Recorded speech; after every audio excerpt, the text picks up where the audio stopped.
Hi guys, we back. Honestly, this dating thing,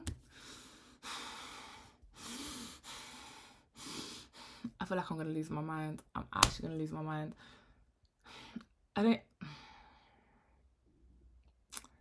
It's getting, do you know what it is for me, yeah? It's getting upset with someone that isn't your man, that you want them to be, but can't act right. So you kind of distance yourself, but you have this hope. There's this hope, right? That one day they're just gonna act right and then things will be amazing. Delulu, as the kids are saying nowadays, yeah, it is such a bad mindset to be in. Like, it is awful. And I think it's even worse when you cross the line in some shape or form. And I'm not saying I crossed the line because you don't know my journey. But I wish I never kissed this person as well. Like, you know, like, I just wish they never had any part of me. Like, I wish they could never say they even got close, you know? And listen, hindsight's a beautiful thing. When you're in the moment, it's very difficult not to be in the moment, especially when you're feeling the person, when you're feeling the vibes. And when you're around them, they make you feel a type of way, right? Like, all of us girls know it. You know, when that guy is, he's fine, like, he's got you smiling, it's actually dangerous. I realised that, like, one thing that I really like in a guy is a cheeky smile.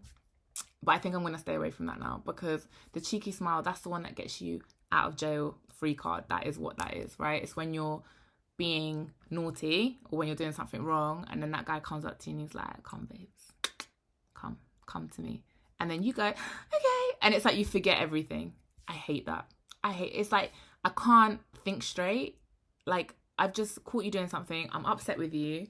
And now you've smiled at me and everything's okay. No. So, I have got caught up into this Delulu land. I have. And I'm okay saying it and admitting it. It's not easy. Because again, it's something that, like I said, you see so much potential in someone, and this is it. This is the thing. Because for me, yeah, I always say this: don't fall in love with a man's potential. Fall in love with the guy that's right in front of you. But when the guy in front of you, you see their heart. And this is the thing about me. I'll be looking at people in layers. Like, I like to say, like, I look at a guy or people in general in like 4D. Like, I don't just see who they are in front of me today. I see who they could be. I see why they've become the person that they are today, looking at their past. You know, I see their heart. I see their intentions. I look at them in 4D, you know, in more than just what's in front of me. And then the problem with that, though, is it makes me more and more understanding. So then I'm understanding to the BS behaviour. I'm just like, oh, well, you know, he didn't have this person around, and this person wasn't there for him, and he doesn't know how to act like this, and I've just got to be patient, and he's never had a real relationship, he's never really been loved, and no one's really cared out for them. And then you end up in a situation, and we all know that we don't like situationships, right? And then what you do as a woman is that you know this is wrong, so then you start distancing yourself, right? Because that's what we like to do. We distance ourselves emotionally, and then we start to talk to other guys because we're still on this hunt to find, or I say on this hunt, we're still trying to put ourselves out there to find the right person. But there's still that element of hope that person is going to wake up one day and be like, do you know what? Vanessa's my everything, and I'm about to do X, Y, and Z, and I'm going to act right, and I'm ready to grow up. And listen, this delusion of ours, it needs to stop. Like, we need to see what's in front of us and understand that that's that person, you know? And it is hard. It is hard. Like, I can't imagine, like, if I'm thinking about this guy now, and I'm thinking to myself, if I had slept with him, I would be even more effed. Like, it would be more of a draw. It would be more of an attachment. And I think I wouldn't be able to find the exit, or I wouldn't want to find the exit out, right? Or I'd be making excuses. Oh, you know, well, he's going through a lot, and, you know, he's really busy in his job, and da-da-da-da. No, just don't do it to yourself. Just don't. Like, I played this Delulu role a little bit too longer than I needed to be honest. And I know better. But again, because I found him super attractive, like, And the smile, guys. The smile got me. And yeah, and I really vibed with them, you know, like I really vibed with them, and that's what sucks. So, you know, feeling heartbroken with a man that's not mine. I mean, I'm not heartbroken, because you kind of see it. It's almost like, I think I saw some woman talk about it the other day. She was like, it's funny how we know, we're very intuitive. Like, we know when a man is not right for us, right? But it almost doesn't stop us from entertaining it. And then we're almost like enjoying it, but at the same time, we know it's not right. So we don't give ourselves 100%. We give ourselves like, I'm going to say 45, let's say 45%. But you act the role. So when you're in it, you act the role. And it's like, you're almost acting as if you've been with the guy, or you're with the guy, or whatever. But fully well knowing that your mind, your mental is giving you all the warnings, all the red flags, telling you to get out of there, right? So you do, but you're like, kind of there, but you're not, rare. And then we get upset at this 45% energy or 45% input that we're giving this person, and we act like it's 100%, like, as in, like, to them, they would think that we are heartbroken, that we're rolling on the floor crying, and that's not the case. It's just more the disappointment, I think, that we then play into, and we almost mask what they would think as us being heartbroken. We almost mask it with the disappointment. So it's almost like cloaking, I guess, the disappointment with an upset. Is this making sense to you guys? I hope it is. If not, then I'm just crazy, and that's okay. I'll take it. But yeah, like, I just feel like it's a really weird thing. It's a really weird thing. And like, I've started to really try to understand these things that I do and these emotions, and trying to separate everything. So I'm not upset. I know I'm not upset. I'm disappointed. This situation to me is disappointing. It's, here we go again. It's, like another one bites the dust. It's, another connection that I really genuinely wanted. And this is it. I wanted to have with this person. Not necessarily that it was there, but I wanted to have it, because I could see X, Y, and Z in the future, and I could see how it could be, but it actually wasn't there. It actually wasn't there. And that's okay. That's okay. But it's the wanting it to be, you know? And then it's almost like, again, it's our own thoughts. This is crazy. It's our own thoughts. It's our own hopes and expectations. It's our own wants that then drive that emotion forward. I hope you guys haven't lost me yet, because I'm trying to not lose myself as well. In the way I'm explaining it, because I'm feeling it. As I'm feeling it, I'm trying to explain it out loud. This is like online therapy for me. Me talking to myself. Yeah. Anyway, so yeah, I don't know what it is. I don't know what it is. And the thing is, I know that there'll be places that I could potentially go to where I could potentially see that person. And in my mind, I'm already thinking about it, because I know there's an event coming soon, and I'm thinking to myself, like, if he comes, like, how am I going to conduct myself? Like, I don't want to play into this. When you see me, you think you have access to me.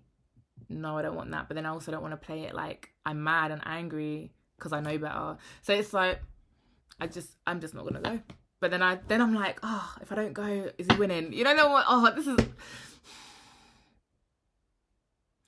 I really just want someone to be like, you my woman, and I got you, and that's it. It's me and you, baby. It's me and you for life, baby. And yeah, wig life didn't last much longer, so my head got really itchy. I don't know how everyone does it. I really don't. I would love to be able to do it more. I'm going to try and maybe get one done professionally, because I did the last one myself. I mean, the hairline was doing some bits. Like, I think the hairline was like almost all the way up here, like missing half my forehead. So it made my face look really like weird. Anyway, so now we're back to ponytail life again, which is also not good because it's pulling on my roots. Anyway, I'm going through it right now. First world problems, definitely first world problems. But yeah, so sorry, we're past our 8 minutes. You guys, you know what we like. But yeah, no, I'm so mad. Like, I'm mad. I'm not mad. I'm disappointed. Do you know what? I'm annoyed with myself. That's the truth. I'm annoyed with myself. And I think I'm annoyed with myself because I let this person in closer than they needed to be. And if I'd held them at a distance and this stuff had happened, I would have been like, okay, bye. Like, I wouldn't have. But because I got myself a little bit too involved, I also did something that I shouldn't have done. i.e. lend this person money and haven't had it back. And again, my heart, you know, people struggle and and I know the money's coming back. I'm really not worried about that. But at the same time, it's just irritating because then it attaches you to someone for longer than probably necessary. Like, I'm thinking to myself, if I hadn't done that, I probably would have left a long time ago, or would have severed the connection a lot long, like, I can't even get my words out, time ago.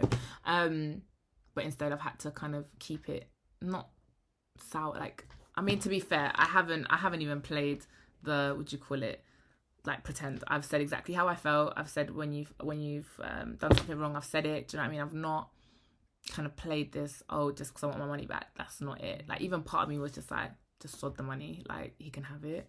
But also, no, run me back my pee. Do you get what I'm saying? Run me back my money. And I haven't been onto him. Like, I just want updates, because the money was promised to me a month ago, but it's wrapped up in a house. I'm giving you guys too much information. But anyway, so and this person might be able to identify themselves. I hope you do. I'm joking.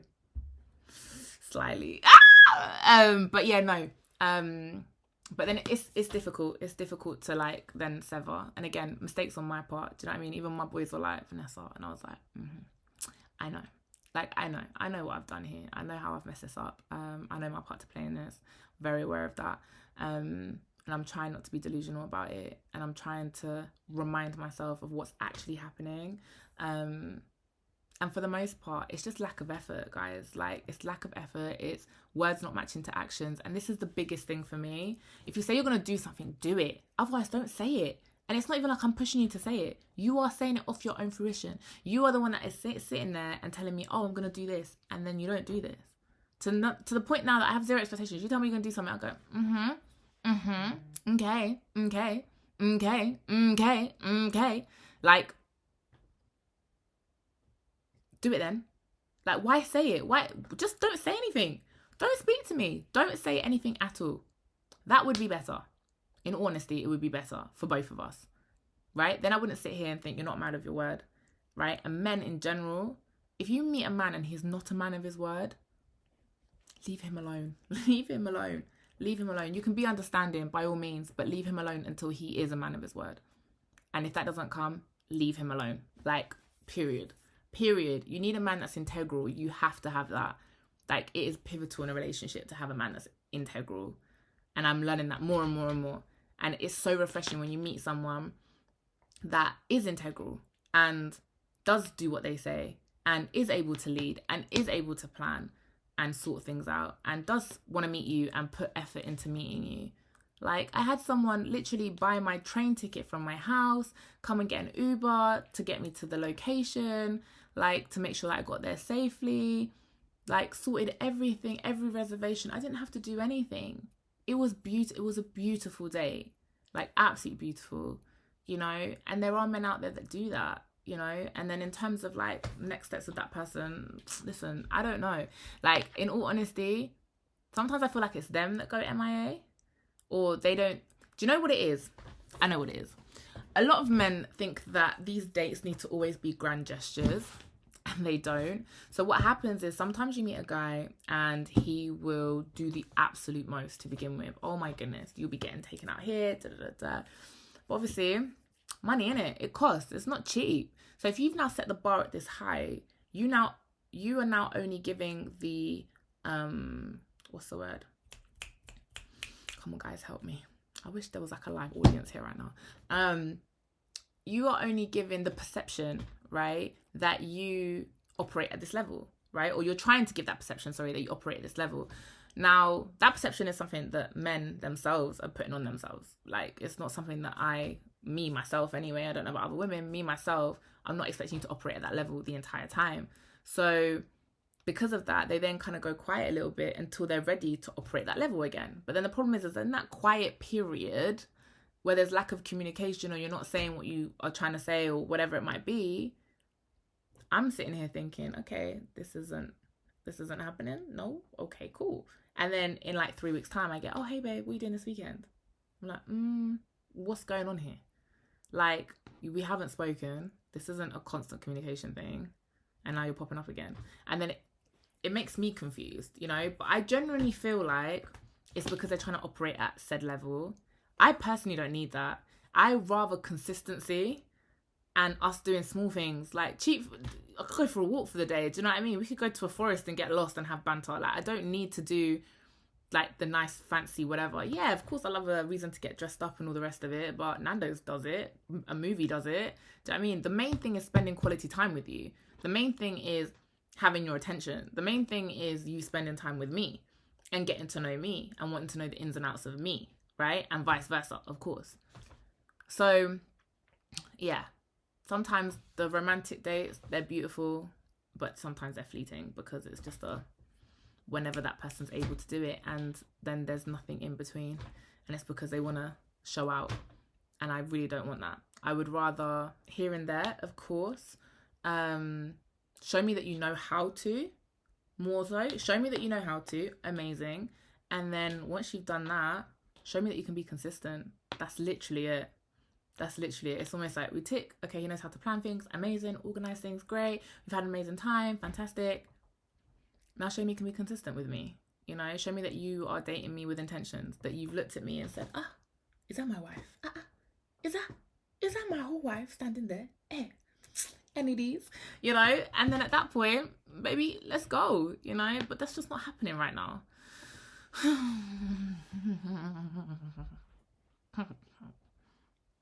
Dating life. I hate it. I hate it here. And that's all I got to say. Anyway, love you guys. Speak soon. Bye. I got no words.